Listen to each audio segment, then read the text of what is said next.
Hi. So currently I'm in a library, which you'd think would be a quiet space that I would respect, but I'm not, so hopefully I'll be quiet soon enough. Nella, I wanted to say, you mentioned the hair length as a measure of time, etc. I actually used that in my story recently. So a character needed to explain that concept or something about it, and I just was like, I'm going to use this the same way we always do on the channel. So, on that note, yes, I am writing. You asked about Camp Nano. I think that's August.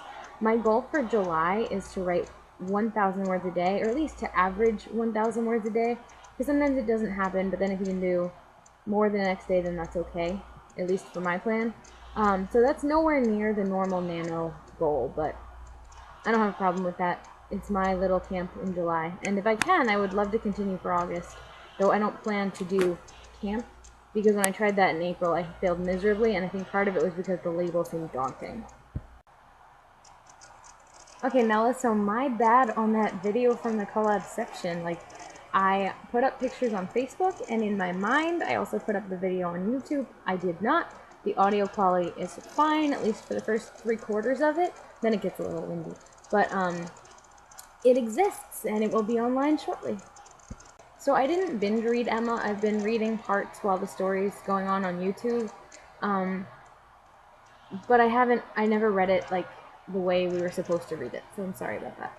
I'm totally with you on Maddie not being likable in the books, but being awesome in the movie, or in the vlog.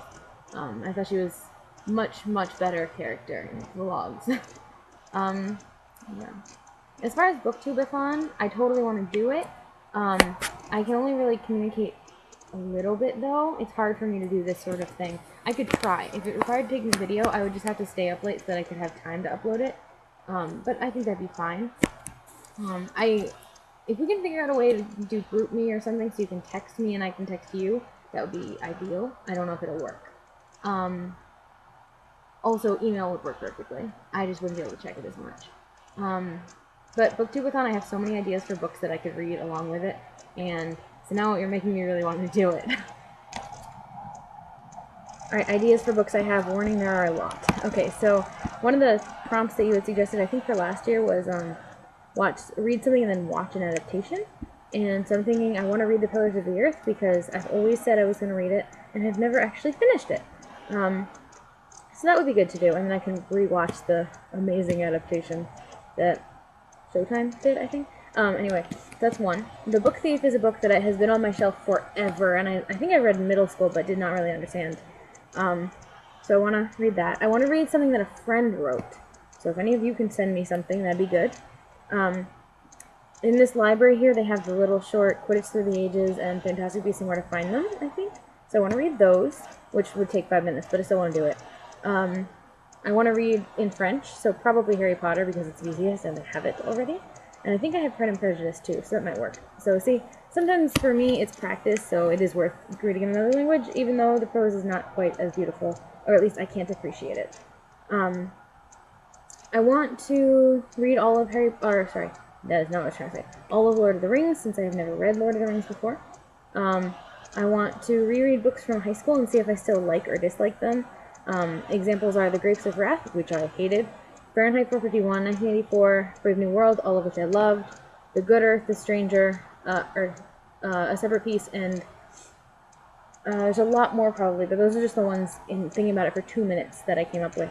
I also want to read Ender's Game and Ender's Shadow, because I've only read Ender's Game, so I want to finish, or at least read the second one. There's a book on the Enneagram, which is a personality quiz that I want to read, which isn't really quality reading, but I want to understand it better. And I love the quiz, and people always talk about it, but I don't really understand it well enough. So those are my ideas so far.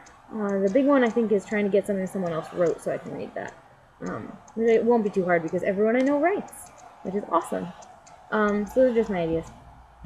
The first week or two that I was here, I was reading a lot, and since then I've started writing a lot, which, of course, is great. I love writing, but it means I'm not reading, and so I need to start reading too. Though, I don't know if I would have time for that. I don't know. As far as writing and reading at the same time. I would definitely read next week, but I might not continue reading much, because I have to get back to writing after that. Even next week would be such a crunch as far as time. Next topic. Oh, TV show. The only TV show I watch right now is Emma Approved, and that's not even on TV because I don't have a TV here. So, I used to watch Survivor and Shameless and stuff like that, and How I Met Your Mother before it ended. But now I don't have a TV, so now I don't watch anything. I don't even watch baseball. It's crazy. Okay, TLDR, or I guess TLDW. Camp Nano, sort of. Yes, now. Don't know about later. Booktube-a-thon, definitely. Get back to me about that, and I'll try to keep up with you. And I think that's it. BFTBA. P.S. As someone who hated the epilogue to Harry Potter, I hate the idea that she's writing more beyond this. The short stories, hate it. Grrr. Okay.